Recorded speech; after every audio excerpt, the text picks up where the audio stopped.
I'm John Kohler.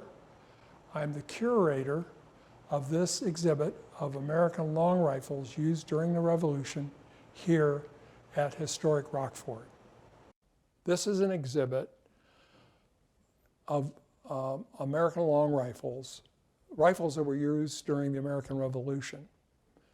But it's more than a story about the long rifle. It's also a story about the part Lancaster played during the American Revolution. It was the first true arsenal of democracy. The rifle that I'm holding is a German Jaeger rifle. It was made about 1740, 1750. It is the father of the American long rifle, the Lancaster long rifle, or the American long rifle. It is unique in terms of weapons in that it has a rifled barrel. What do I mean by a rifled barrel?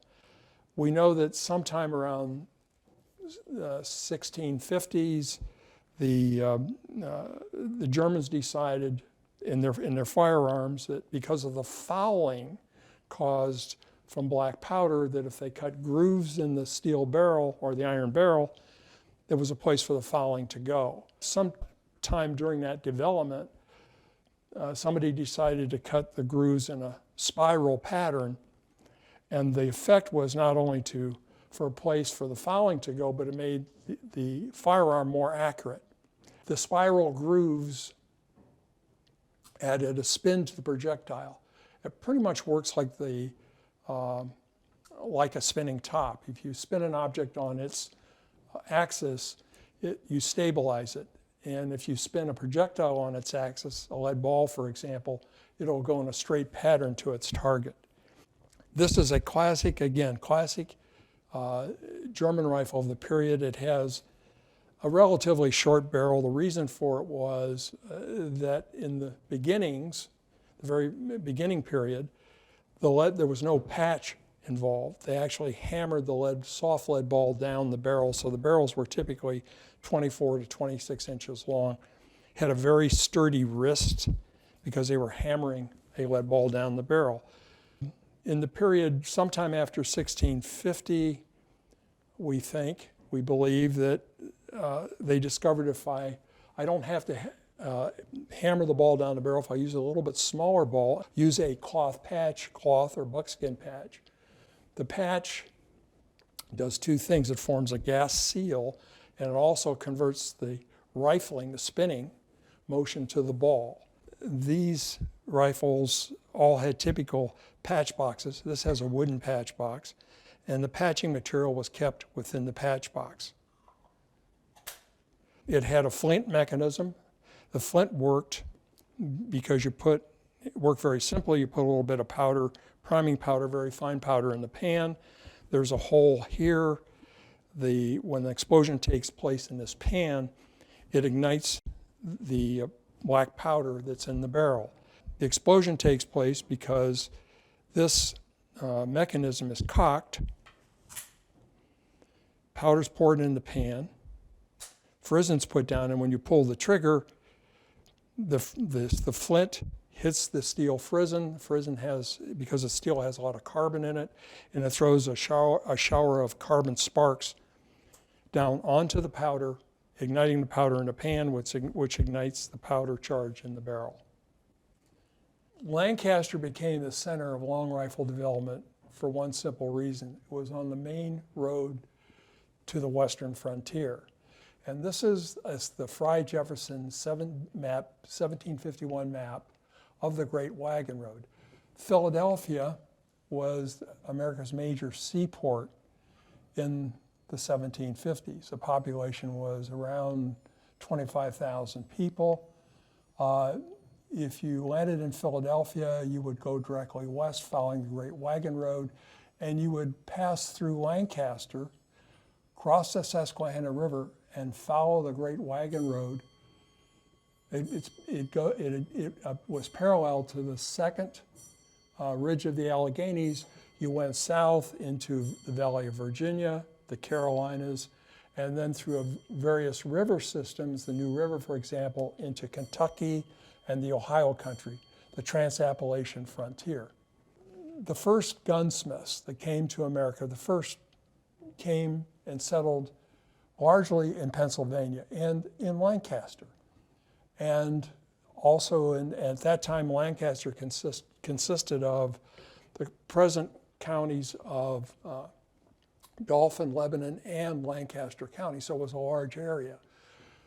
But Lancaster became the center of development because of all the German gunsmiths, all the trades, and because it was on the main wagon road. If you were going west, you needed two things: a Conestoga wagon and a long rifle. And that's why Lancaster became the center of development before the Revolution, and even more so after the American Revolution. This display shows the evolution of the American long rifle, or the Pennsylvania rifle. The first rifle I'll show you here on the bottom is number 3. That's a classic Jaeger rifle, just like the one I was holding, German rifle of the 1740s, 1750s. Rifle number 4, if you can see it here, was probably one of the first rifles made in colonial America and made in Lancaster. But you can see the difference here in barrel length. On number 3, the barrel's about 28 inches. Number 4, the barrel's 32 inches. What happened in the development of the American long rifle was the barrel increased in length, the caliber became smaller, but the powder charge remained the same. The result was a much higher velocity projectile with much more kinetic energy. The rifle would shoot much farther and harder than the typical short-barreled Jaeger rifles that came from Germany. The other thing, the longer barrel gave you a much longer sight radius. And that's what made these rifles, one of the reasons these rifles were so accurate. Probably no other painting better depicts 18th century warfare, the style of it, and the way people fought each other during the American Revolution than this painting done by Howard Pyle in 1897. Men would line up 2 or 3 in a row and march towards each other. They were all carrying smoothbore muskets. In other words, a smoothbore musket was not an accurate firearm. The objective of a smoothbore musket was to put as many projectiles in the air against the opposing forces as possible. The smoothbore musket took the place of the English longbow. They kept firing their smoothbore muskets, shooting as many as 4 times a minute, again, to put as many projectiles against the enemy as you possibly could. When they got within about 50 yards of each other, whoever was left would charge each other with bayonets on the ends of these smoothbore muskets. That was warfare, typical warfare at the time of the American Revolution. We're standing in front of a case of typical smoothbore muskets used in 18th century warfare in America as well as Europe. The first musket at the top is a typical British Brown Bess second model.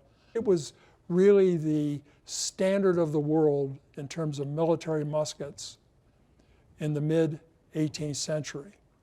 And again, the objective was to put as many projectiles, as many lead balls as possible in the air against the opposing enemy forces. Again, this painting shows British troops in line with smoothbore muskets marching against the Patriots at Bunker Hill. We know that there were American men who were shooting rifled firearms which were far more accurate than the smoothbore musket because of the horrendous number of British casualties at Bunker Hill. A full 14% of all British officers that were killed during the American Revolution were killed at Bunker Hill. And the American riflemen made it their policy to shoot the British officers. And they did this because the British officers had to command these troops in complex movements, gave them orders, kept them in line, kept them marching in a certain direction. If you took out the officers, the troops were no longer getting directions or getting commands.